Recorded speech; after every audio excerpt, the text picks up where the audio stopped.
Halo semuanya, kembali lagi bersama Candela Course. Kali ini kita akan membahas soal OSNK IPS SMP tahun 2024. Sebelumnya, untuk kalian yang membutuhkan PDF-nya atau yang membutuhkan pelatihan bersama para medalis OSN, kalian bisa DM ke Instagram Candela Course. Dan untuk yang membutuhkan rekomendasi buku, kalian bisa klik link produk yang ada di video ini. Oke, soalnya adalah pelaksanaan sistem tanam paksa menyebabkan penderitaan bagi bangsa Indonesia. Pernyataan yang A, kebangkrutan VOC mendorong pemerintah kerajaan Belanda mencari solusi untuk mengisi kekosongan kas negara dengan menetapkan sistem tanam paksa. Pernyataan yang B, sistem tanam paksa memiliki perbedaan karakter dengan sistem sewa tanah maupun Prianger Stelsel. Berdasarkan pernyataan di atas, hubungan dua pernyataan berikut ini adalah yang A, pernyataan A benar, B benar, ada hubungan. Yang B, A benar, B benar, tidak ada hubungan. Yang C, A benar, B salah, tidak ada hubungan. Atau yang D, A salah, B benar, tidak ada hubungan.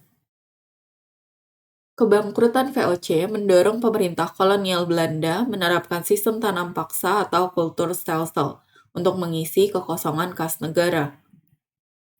Latar belakangnya adalah perekonomian Belanda terpuruk akibat perang-perang Napoleon, kegagalan merebut kembali Belgia, dan perang Diponegoro. Belanda mengalami krisis ekonomi pasca kejayaan Napoleon Bonaparte pada tahun 1803 sampai 1815 di Eropa. Besarnya biaya untuk menumpas pemberontakan Diponegoro atau Perang Jawa. Kemudian untuk pelaksanaannya, setiap desa diwajibkan menyisihkan sekitar 20% tanahnya untuk menanam tanaman ekspor. Tanaman ekspor yang ditanam adalah kopi, teh, kakao, tebu, dan tarum atau nila. Hasil tanaman ekspor hanya boleh diserahkan kepada pemerintah kolonial Hindia Belanda dengan harga yang telah ditetapkan. Petani yang tidak memiliki tanah harus bekerja tanpa upah di perkebunan negara selama 66 hari dalam setahun. Dampaknya adalah sistem tanam paksa membawa keuntungan besar di negeri Belanda, tetapi bagi petani di Jawa, sistem ini membuat masyarakat menderita. Banyak terjadi kelaparan karena petani tak sempat menggarap tanaman pangan seperti padi. Sistem tanam paksa dihapuskan pada tahun 1870 dengan terbitnya UU Agraria dan UU Land Reform. Kemudian sistem tanam paksa atau kultur stelsel memiliki perbedaan dengan sistem sewa tanah dan Prianger stelsel.